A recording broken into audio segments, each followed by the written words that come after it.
I was trying to think of like common phrases among like fighting game players in the fighting game community, and one that really stands out, especially Street Fighter with Liu and of course Guilty Gear, is how people actually ask for all buffs and no nerfs. I actually think that's a super small brain thing to say. The game should only have all buffs, no nerfs. There's a couple of angles I have for this. I think when someone says all buffs, no nerfs, when they're like, well, what do you want in a new version or something? What they're telling you is what they like from the game. So usually people who say this, they either have heard someone else say this and like, oh, that sounds right, that makes sense. Or they like games with higher character power.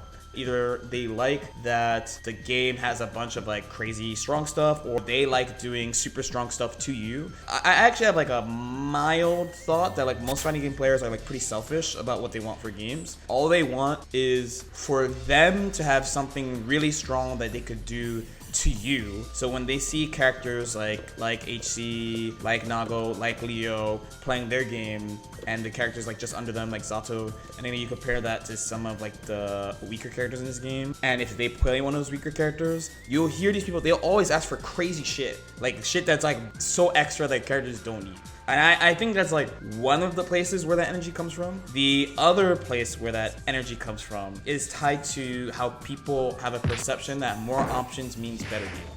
And specifically, I think this game has done it in like an interesting way, where as this game has been developed, as usual, right, with when there are restrictions, people come up with creative ways to use what tools have been given to them. Of course, we also got a patch where people got like some more stuff compared to the game's release. I think there's a type of player who just thinks this character can do more stuff, so like the game is better because of that. I don't necessarily always think that way either. Just because a character could do more, literally do more stuff, doesn't mean the game is better, and also doesn't mean they are better either. Deb had a really good video about this for Exert. I think she used Soul mainly as an example, about how like the initial knowledge checks you need to get past to learn how to fight Soul. Before you fight like actual Soul. The way I used to call it, I used to call it special move Soul. Like I used to categorize the different types of Soul players, and one type was there was special move Soul, like use right stomp, run around, do bandit bringer and stuff. While there's like clearly a better way of playing Soul, like clearly that's just what they felt like doing. I'm not trying to deny people playing the way they want to play, but I never am the type of the character has more stuff, so it's just better. Because what usually happens, the character has a ton of stuff, is that they usually have a couple of things that are like really good, and then people just use that, and then they're like, oh, these other moves don't do anything, or they don't do this as good as his other move, so instead I'm just gonna do these couple of things, right? So all buffs, no nerfs, not really with it. What do I like then? So I also, similarly in fighting games, I think I'm mildly a boring player, but in this regard, this is not something that's usually popular. I like games to be kind of fair, just kind of, you know, just a dash of bullshit, just a dash, like a little seasoning on top of the meal, right? Just a little. You give each character like one or two BS things. So like this game has it's I guess in the right amount. Maybe it's a pinch too much, but I guess about the right amount.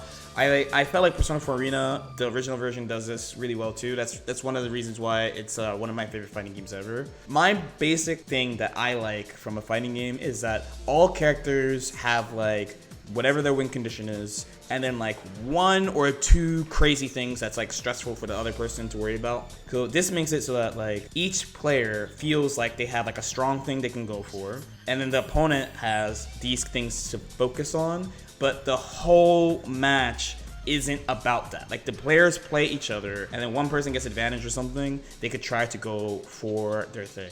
Where if the character power is too high, usually means like everyone converts and everyone has really strong shit. So that means what ends up happening, people are just banging heads trying to get the one hit, because the one hit leads to the thing. The way you think about fighting games totally changes when it's like that. The games that are not like this, most fighting game players consider to be boring, which I think is an interesting thing, because most people say they want more options and they say they want like more player interaction. So some people make games like that. Like those games are out there. I won't speak for LordKnight, but like MBAC is a game like that, or like Grand Blue is a game like that, or at least was a game like that. I don't know about the current version. And people ask for these games and they come out and everyone says they're boring. So But that's just kind of how I feel about this statement. This one's a really common one. I'm already hearing the whispers of all buffs, no nerfs for this game. I definitely think there are things that should be nerfed in this game. Don't get it twisted. Even though I think like a lot of the hyperbole around characters are kind of overstated. I mean, it's hyperbole, right? That's it's in the word. I don't think these characters need super ridiculous nerfs. I also think some of the crazy stuff people are asking for from other characters aren't necessary either.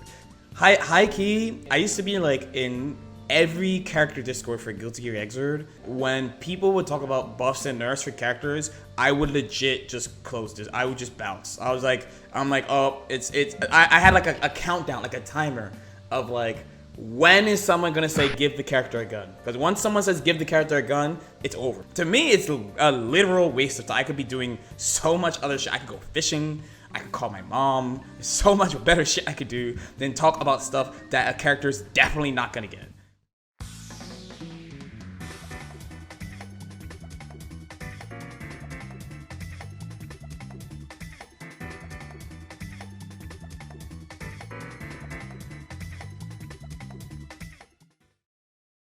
Like, let's say you think Millionaire's trash. All you gotta do, literally, you just go like this.